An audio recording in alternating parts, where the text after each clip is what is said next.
So, a while back I did a video on a little known group of soldiers called the Harlem Hellfighters. Afterwards I found stories of more little known groups of soldiers.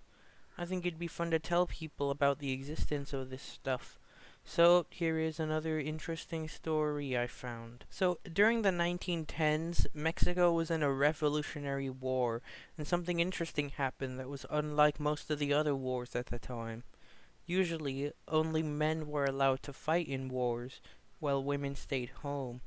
Mexico was more lax with those rules, and it ended up being one of the first times that women fought alongside men in a war.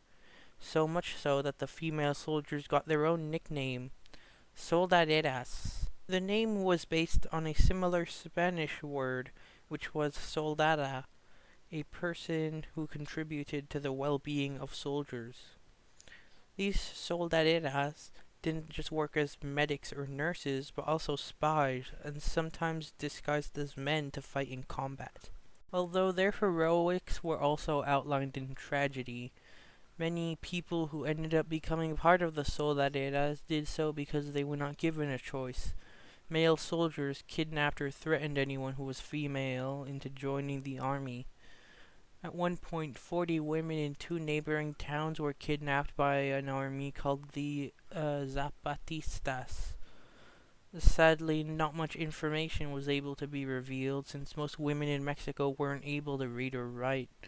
They could only directly talk about their run ins with the Zapatistas to spread the message.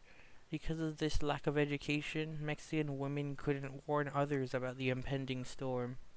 Because of that, some women also became Adelitas because they wanted to go with their husbands and didn't want to be there if any of those kidnappers were coming their way. But sometimes some of those kidnapping techniques already did. Some women decided to join the military at the time because the people they were fighting had killed some loved ones. Some of the soldaderas were able to get back at whoever cost them their husbands, wives, siblings, or children. A lot of women in the Mexican Civil War were called camp followers, who were civilians who followed soldier battalions to provide services. They set up and cleaned things like meals or weapons, looted dead bodies, and some were even tasked with smuggling ammunition from the United States. With women being added to the Mexican soldiers in the Mexican Revolutionary War, people like Petra Herrera, Angelina Jimenez, and Emilio Robes Avila, and many, many other women were able to help change the way people saw genders in Mexico.